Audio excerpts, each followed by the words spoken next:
Hi friends, இன்றைக்கி நாம் முருங்கைக்காய் கிரேவி செய்கிறோம். வாங்க பார்க்கலாம். முருங்கைக்காய் சீசனில் நிறைய முருங்கைக்காய் கிடைக்குங்க. அப்போ நாம் இந்த கிரேவி செஞ்சு சாப்பிட்டோம்னா நம்ம உடம்புக்கும் நல்லதுங்க. ரொம்ப டேஸ்ட்டாகவும் இருக்கும். இந்த கிரேவி சப்பாத்தி, தோசை, சாப்பாடு எல்லாத்துக்கும் சாப்பிட்லாங்க. ரொம்ப நல்லாயிருக்கும். ஒரு கடாயில் எண்ணெய் தேவையான அளவு எண்ணெய் ஊற்றிக்கிங்க. எண்ணெய் ஊற்றிட்டு கடுகுளுந்தம் பருப்பு போட்டு நல்லா பொரிய விடுங்க. பொரிஞ்சோன்னே கருவேப்பிலை, ஃப்ரெஷ்ஷான கருவேப்பிலை போடுங்க. நல்லா வாசமாக இருக்கும். கருவேப்பிலையும் பொரிஞ்சோன்னே ஒரு 2 பெரிய வெங்காயம் எடுத்துக்குங்க. நல்லா பொடியாக நறுக்கிக்கணுங்க. நறுக்கிட்டு இந்த கடாயில் போட்டு நல்லா வணக்கி விடுங்க. தேவையான அளவு உப்பையும் சேர்த்துக்குங்க. உப்பு சேர்த்தோம்னா சீக்கிரத்தில் வெங்காயம் வணங்குங்க. வணங்கும் போகும்போது உப்பு எப்பயுமே நம்ம சேர்த்திக்கணும்.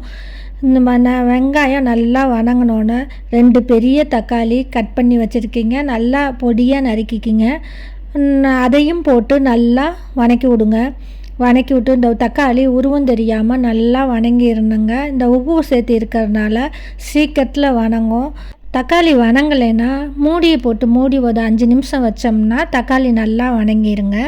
இப்போ பரவாயில்ல, கொஞ்சம் நல்லா வணங்கி இருந்துச்சு. நல்லா அதுக்கும் மேலே தக்காளி கொஞ்சம் பெருசாக இருந்துச்சுன்னா இந்த கரண்டியிலேயே நம்ம மேஷ் பண்ணி விட்டோம்னா தக்காளி களைஞ்சிருங்க. ஏன்னா கொஞ்சம் மூடி போட்டு வச்சதுனால நல்லா தக்காளி வெந்திருக்கும். இப்போ நம்ம மேஷ் பண்ண போகும்போது நல்லா வணங்கிரும்.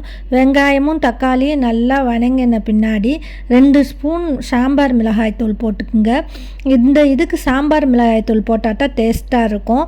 வேறு எந்த மசாலுமே நம்ம சேர்க்க போகிறதில்ல. வெறும் சாம்பார் மிளகாய் தூள் தான் சேர்க்குறோம். அதனால் வரமிளகாய் தூள் சேர்க்காதீங்க. கொஞ்சம் மல்லித்தூளும் சேர்த்திக்கிங்க. சேர்த்திட்டு நல்லா வணக்கி விட்டுட்டு எண்ணெய் பிரிஞ்சு வந்தோன்னே நான் இன்றைக்கி 5 முருங்கைக்காவை அறுத்து வச்சுருக்கிறேன். ரொம்ப பெரிய பீஸும் இல்லாமல் ரொம்ப குட்டி பீஸும் இல்லாமல் கட் பண்ணிக்கிங்க. அப்போ தான் இந்த டிஷ்ஷுக்கு ரொம்ப நல்லாயிருக்கும். முருங்கைக்காவில் இருக்க தண்ணி சத்துலாம் போய் இந்த எண்ணெயோடு சேர்ந்து மசாலும் சேர்ந்து கலந்து நல்லா வரும். நல்லா பெரட்டி விடுங்க.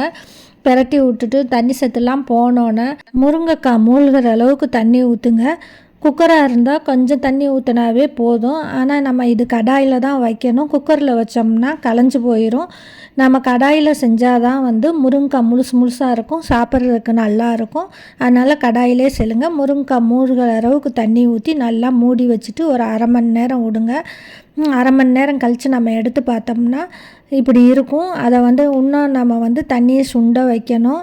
நல்லா எண்ணெய் பிரிஞ்சு வர்ற வரைக்கும் திருப்பி போட்டு தண்ணியை சுண்ட வைக்கணும். முருங்கைக்காய் வெந்திருக்கும். 1/2 மணி நேரங்கும் போகும்போது கண்டிப்பாக வெந்திருக்கும். நான் இன்னும் வேகலைன்னா இன்னும் கொஞ்சம் வேக விடுங்க. நல்லா தண்ணி சுண்டினோன்னே எண்ணெய் பிரிஞ்சு வரும். இந்த ஸ்டேஜ் வந்துருச்சுன்னா அவ்வளோதாங்க, முருங்கைக்காய் கிரேவி ரெடி. இது மாதிரி செஞ்சு சாப்பிடுங்க. சூப்பராக இருக்கும், அருமையாக இருக்கும். அப்படியே சப்ஸ்கிரைப் பண்ணுங்கள், லைக் பண்ணுங்கள், கமெண்ட்டும் பண்ணுங்கள்.